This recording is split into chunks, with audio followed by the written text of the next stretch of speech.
everybody, it's Becky. Welcome back to my channel. If you're new here, make sure you subscribe so you don't miss any of the videos that I do every single week. And if you like homeschooling videos, then give this video a thumbs up because that's exactly what it is.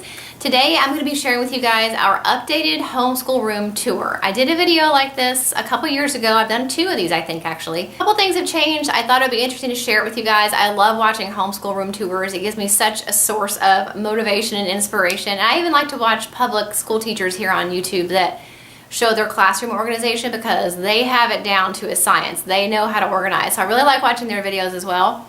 So hopefully you guys will enjoy this video and you'll enjoy seeing some of the changes that we've made to the room.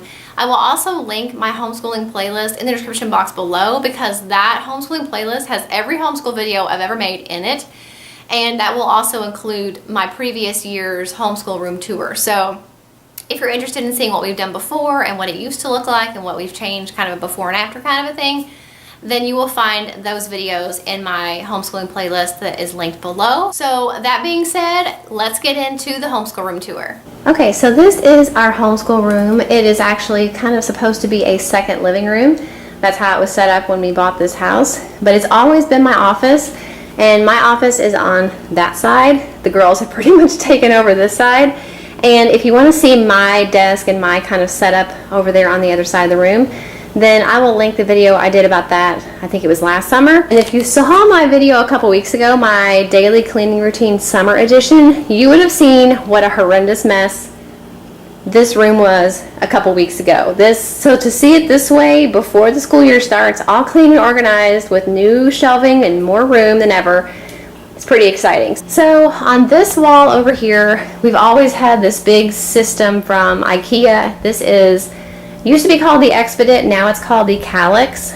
And I love this thing. We have one in our playroom too. But one of the problems with this cabinet was it was breaking my rule of having room to grow. And so that's one thing I talk about. If you're going to organize a space, make sure you have room to grow, because if you get one more thing and your stuff is already perfectly organized with just what you have at that moment and you get one more thing, it messes up your whole system.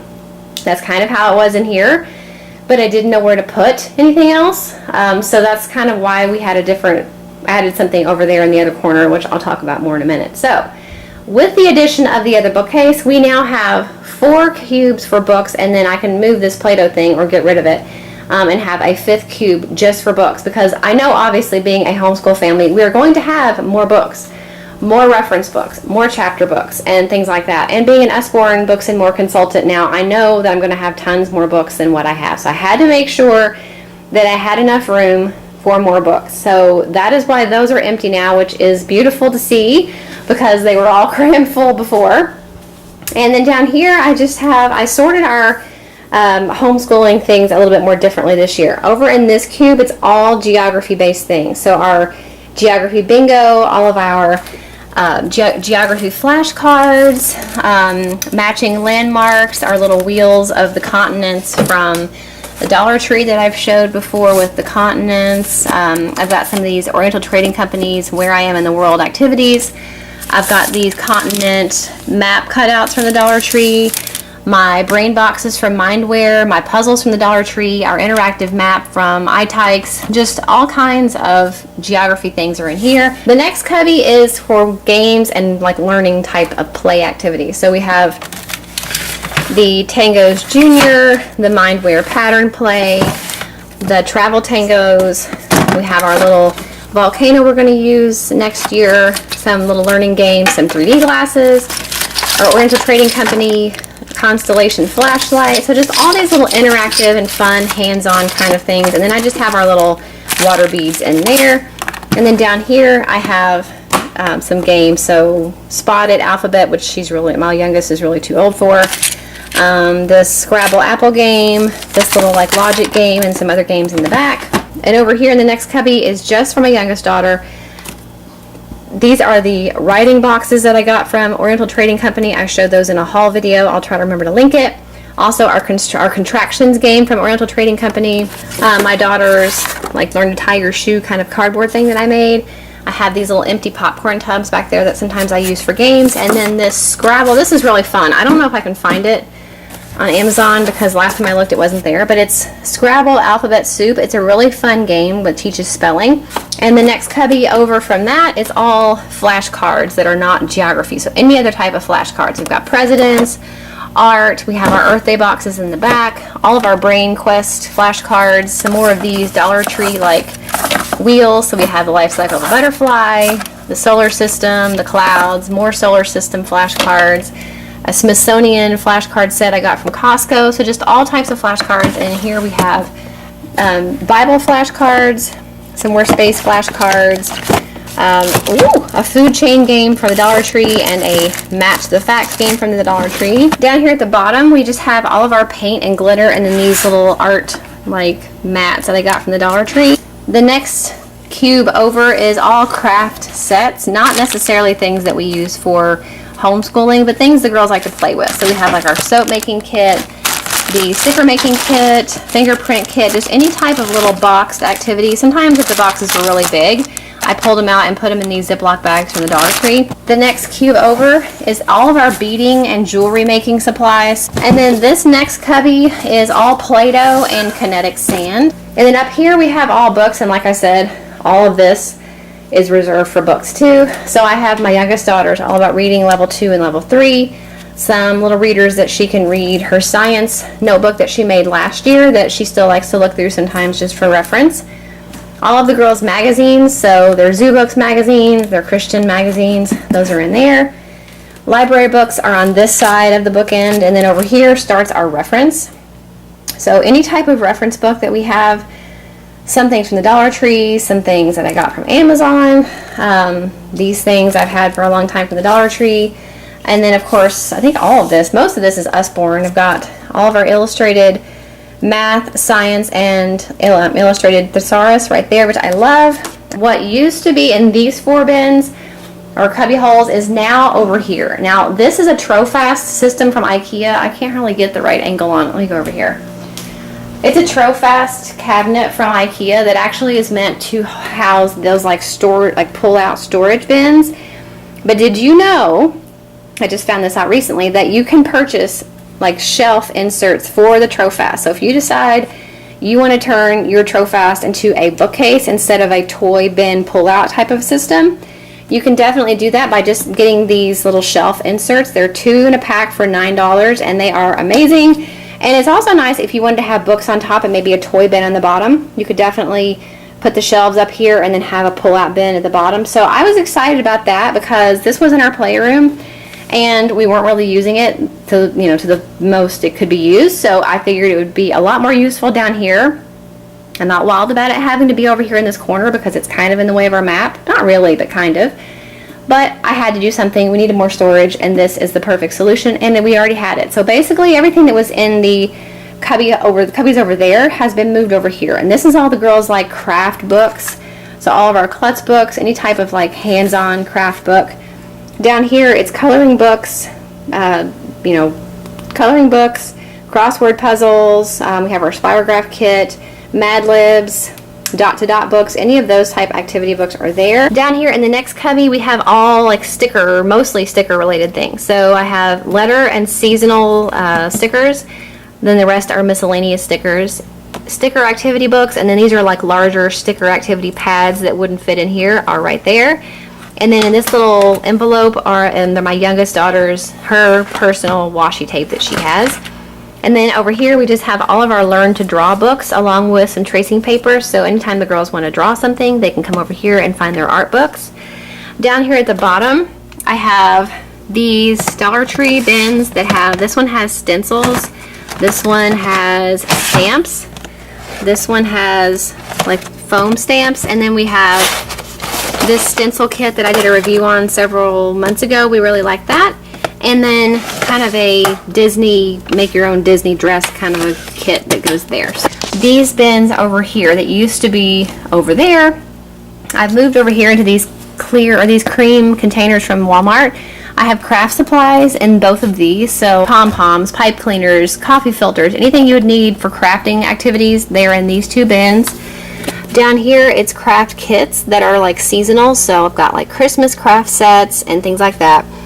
Down here I have craft glue and fasteners, and then some bow making supplies, so ribbon and different things like that. And this cabinet, since my oldest daughter is doing most of her schoolwork in her room now, she's got a desk in her room, pretty much all of her school books have been moved upstairs except for the subjects that we do together downstairs. So that freed up a lot of this cabinet to be able to put extra things. So I have teacher's manuals for things that we haven't started yet. I have a science like space kit she's going to be using next year for her science. I have our air dry clay here, and then our modeling clay is in the back.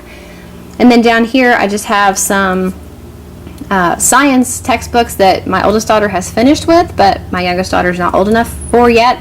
They're in here, and that's pretty much what all that is back there as well, is all things that we either are finished with that I want to keep, or things we haven't started yet that my youngest daughter is going to use or we're going to do together in the future. On this side, my oldest daughter just has all of her drawers. So this is the IKEA Alex drawer system, and this is the IKEA Alex cabinet, and then we just have the desktop.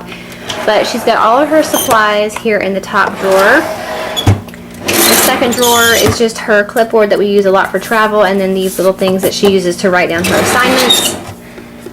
The next drawer is pretty much for overflow office supplies, so glue sticks, chalkboard erasers, pencil sharpeners, and then I have extra and special writing things back here, so like pens and pencils, eraser toppers, and things like that.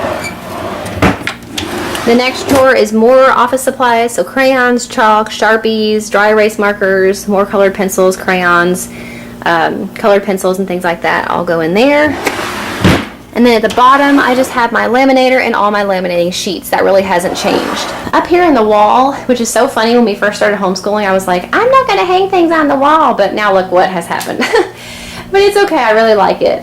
We have our world map from Hobby Lobby, and then my scratch off world map I did a review about a little while ago from Amazon, which I think is super neat, and I'm excited to use that for geography. I have a little landform poster here from the Dollar Tree. That came from the Dollar Tree. That came from the Dollar Tree. These came from Oriental Trading Company. That's from Dollar Tree. That one's from Dollar Tree.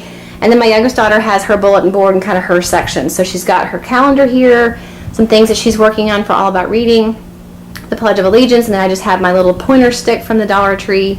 I have this little clock from Target that I made, I think, last summer with the little numbers around to teach her how to tell time. In her drawers, she's got pretty much the same setup. Her top drawer is her school supplies, art supplies.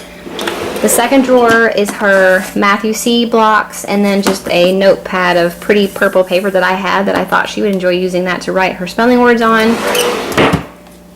The next drawer is all math manipulatives, so money. I've got these number and math sign symbols like cookie cutters that she can use to do math problems. We've got these little dog counters from Oriental Trading Company, all of her dice, her linking math games, her greater than less than alligators, her pie pieces from Dollar Tree. So all those are in there. The next one is pretty much all math, like flashcards, so flashcard games, addition, telling time, multiplication. We've got her ants on a log back there, all of her number cards back here. This new game from Mindware, Loose Change, that I got over the summer. Just anything math related that you can think of, pretty much. And then the bottom drawer is anything reading, literacy, skills type stuff. So we've got all of her flashcards for different words. Pretty much that's all this is, which we don't use that very often because All About Reading comes with its own flashcards, but I wanted to keep those, so they're in there.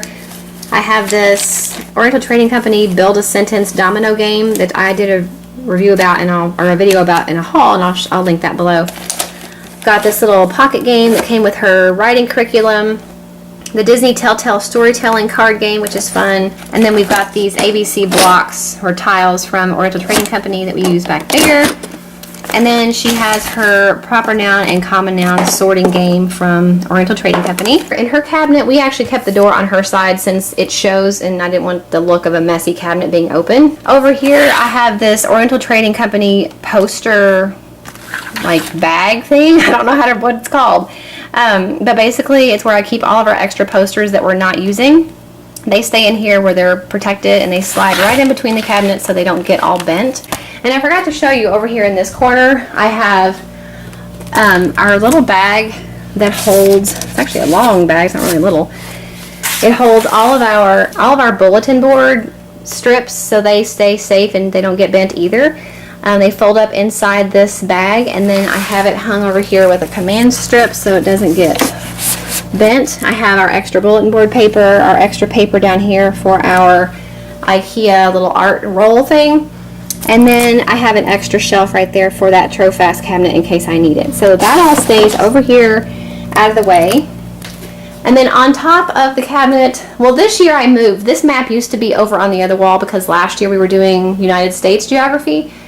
And since we're doing world geography next year, I wanted to move this where we could still see it. And it was kind of decorative, but it wasn't in the prime like teaching space. So now it's up here above this cabinet, and we can always use it or move it if we want to. But we have that, and then I have this learning resources cash game, like a cash register game for my youngest daughter. It's for play, but it also teaches change making and change counting skills. This is her light and strike math game, which is kind of like whack-a-mole for math. I showed that in a haul video as well. It came from Oriental Trading Company.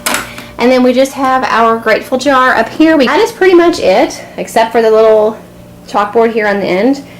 This used to be part of an easel, but we broke it apart and put the chalkboard there, and sometimes I still use it, so it's there just for fun. That is pretty much everything in the schoolroom. I'm super excited with how it turned out. I know that I'm not happy necessarily with having that there, but it does free up a lot of room in the big bookshelf. It gives us a lot of room to grow in that cabinet, and then obviously in this cabinet. So I have a very substantial sized Usborne book haul coming to my channel pretty soon, and I know I had to make room for all those books as well, so now I'm happy to say that there is plenty of room to put all those books and then some. Everything's organized, and I think this setup is going to work really well for us this coming year and all the years to follow. So hopefully you guys enjoyed this video and you liked seeing a pretty in-depth look at our homeschool room. Hopefully you guys enjoyed this video. You picked up some tips for maybe how to organize your homeschool room, and if you enjoyed this video, make sure you give it a thumbs up. Don't forget to subscribe if you're not already, and I will see you in the next video. Bye.